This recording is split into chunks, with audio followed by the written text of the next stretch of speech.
Hi and welcome back to Cheeky Crypto. My name is Nick and today guys we're going to be jumping down into the world of Cardano's ADA, taking a look at what's been going on most recently and what we think is unfolding here and what I think is going to happen next. Now as I get into this video, if you do find it useful and informative, smash that like button. I really do appreciate that. If you happen to be new to the channel, then why not go ahead and subscribe, tap the bell, select all the notifications, and in doing so you will be kept up to date with everything that we do here at Cheeky Crypto. And if you haven't yet joined us in Discord, why not check it out, linked in the description down below. It's a fantastic community talking crypto 24/7. It's completely free and I don't think you'll be disappointed by what you find down there, so why not go ahead and check it out.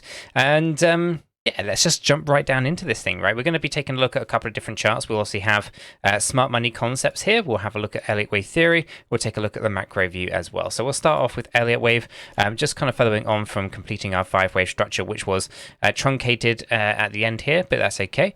And then we can kind of see ourselves pushing up quite nicely. Now this move to the upside here to me looks like a zigzag pan, and it looks like we started to come on down. So really what I want to do is here is I want to focus in on what's happening right here, okay? In order to do this, I think I'm going to have to come down into a smaller time frame. So we're going to take a look at the 15-minute here, okay? We're going to just see exactly kind of what's going on down at this low end. Not too concerned about the higher end, it's more down here. Can't really see it there, so we'll take it to a 5-minute, just so we can see. There it is, that's what I wanted to see, okay. So what I was looking for was specifically was a change in direction down at this low area, okay? So I was looking for a wave. We basically have ourselves a wave 1, wave 2 up in this higher end, and then we have this big wave 3, right? But we didn't see a wave 4 or 5 on our hourly chart, but you can see it right here, that this down here is the low of our wave 3, this is the peak of our wave 4, and that is our 5th wave movement to the downside. This basically means it's a 5-wave drop. So if I come back to my hourly chart, okay, we can now start to reflect on what is going on here. It's a 5-wave drop. We just couldn't necessarily see it straight away. Okay, so I can go ahead and I can draw this in. 1, 2, 3, up here for 4 and down there for 5. Now this is important because if we start with 5 waves, we end in 5 waves. This is very important that we understand the structure, because once you understand the market structure, it allows you to make some more informed decisions rather than just thinking it's breaking a trend line or it's breaking resistance and then all of a sudden reverses on you, right? It's not always going to play out how you intend it to.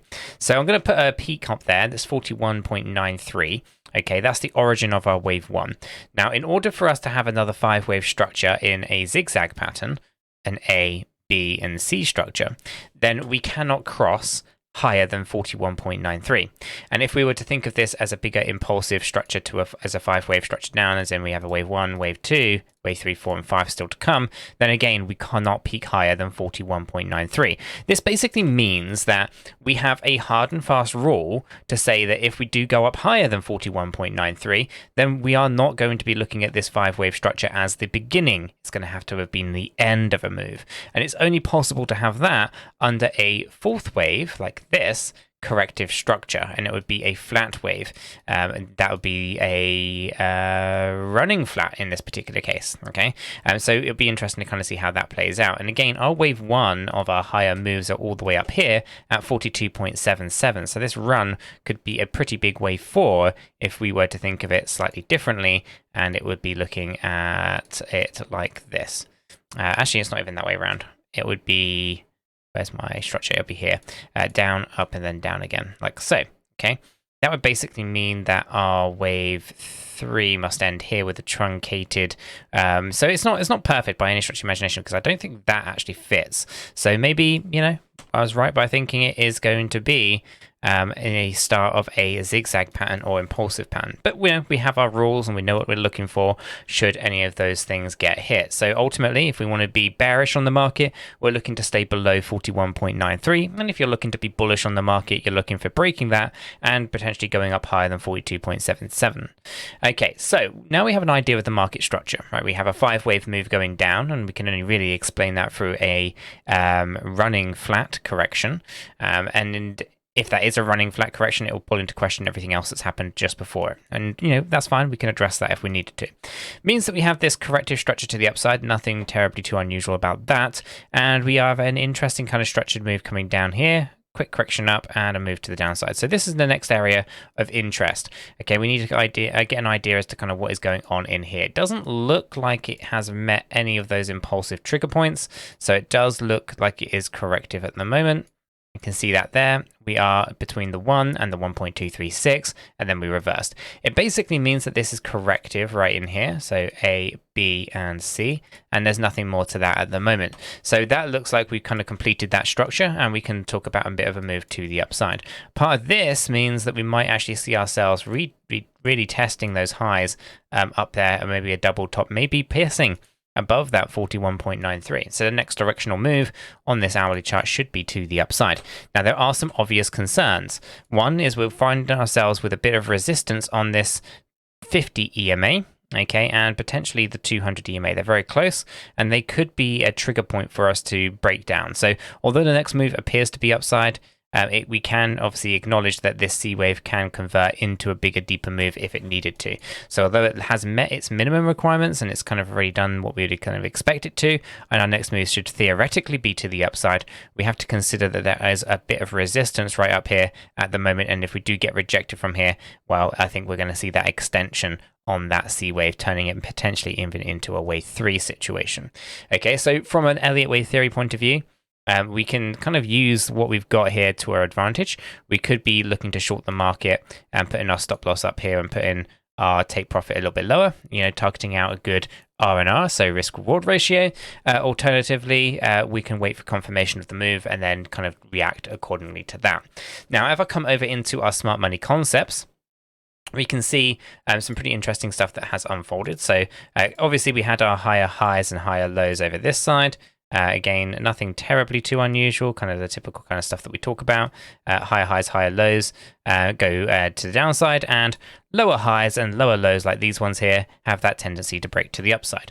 Now, that's important because we are doing something very similar over here. Okay, it's actually quite a steep one, but you can kind of see that we have ourselves the situation where we are in a lower highs and lower lows, and that does have a tendency to break upwards, which means that this could be a much bigger correction than we actually first anticipated, with a big A, B, and then C structure, and inside here we'd have an A, B, and C structure of itself. Okay, so there's lots to play for here, and I would say that we are bullish on our smart money concepts at the moment. So what do we see? Well, we have a change of character from the bearish to the bullish. Okay, that happened over here on the 26th of April, 9 a.m. UTC. And +1, that is UTC +1, and we can kind of see that we haven't really changed that characteristic. It is still bullish at the moment. We found support on our equilibrium area. Okay, so that's looking pretty good. We have a weak high, strong low, and for the most part there is a minor change of characteristic to bearish right there. We'll see how that goes. So again, I'd be waiting to see how we react with those EMAs, and at the moment it does look like this is a good strong support level, which was a previous area of resistance. So ultimately this was supply, and it looks like it's now turning into demand, and it happens to be on that equilibrium. So we are bullish on our hourly chart for smart money concepts. So it does not align to the idea that we have a breakdown according to Elliott wave theory, but it does align to the idea that this ABC structure has completed and we should be thinking about an upward directional move. It just pulls into question that 5-wave count as to whether or not that's going to be part of a running flat correction and not part of a bigger macro piece. If it is a running flat correction, then we'll have to just go back and find out where we went wrong, because it could just be in a zigzag pattern here, and then we could see a much bigger play going on as well. So we'll keep all those things in mind. So smart money concepts is aligned to the idea that we have a bullish break to the upside in the way that we should have here with Elliott wave theory, but it doesn't make sense of that 5-wave count. But yeah, we're looking pretty good on smart money concepts. The stochastic RSI also looking pretty good for a long rather than a short. So if I were to think about a long position here on ADA, I would potentially be looking to probably just find support or go market right now and put this below the swing low of equilibrium, keep it nice and tight on the stop loss, and target out that upper range of resistance up here and get a good risk reward ratio of something like 2.0 at least. Or alternatively we just wait for confirmation. But I'm not a financial advisor. I can't give you financial advice. All I can tell you is what way I would do this and my personal thoughts and opinions on how I would approach the markets, considering everything that's going on here. Now, from a macro point of view, we still do see that potential for new lower lows, but I don't think it's required. And I do think we are finding ourselves with that resistance right on the 50 and 200 EMAs on this weekly chart. So on the macro view, when I say macro, we're talking something that's going to take months to play out. Okay, we're not talking about something that's going to happen the second that you decided to go long on it or anything like that. I do think there's going to be a need to kind of see some calling off, and we do want to kind of see a little bit more in the lower ranges to fill out some of the areas that kind of were left behind a little bit. But I'm not saying that we have to categorically go down lower than the low that we've already had, which was a 23.92. because we got very, very close to how low I thought it was going to go. But if we were to test this range and we were to lose it as support, then I do think there's going to be a pretty long way to go down, potentially even testing the kind of 14 to 15 cent ranges. So there could be some really good opportunities to dollar cost average into some cheaper ADA. And the future price predictions, well, they are right up there. So, you know, we spoken about those before, and I do think they have some pretty decent potential to them. So, you know, it's give or take if you kind of like that kind of thought pattern under the kind of structure, the market structure that we see. And I know, obviously, people do not like the idea of Cardano being successful, and they definitely don't like the idea of what a market cap would be if these price targets were to be hit. That being said, you know, market cap doesn't really have too much impact in the way that we think about how it's actually calculated, and circulating supply multiplied by price, meaning that the price will dictate the market cap, and the market cap is never a barrier to price because, you know, market cap relies on price. So, you know, there's a lot going on for that, and I'm not going to keep going into it in detail, but you kind of get the idea if you've been around on the channel for a while. If you're new, then do join us in Discord. I'm sure someone will explain it to you down there, how market cap it works and how it doesn't work and all that kind of good stuff. So with that being said, guys, I'm going to wrap this video up right there. If you found it useful and informative, smash the like button. If you're new, subscribe. You can always unsubscribe later if you don't like the content in the future.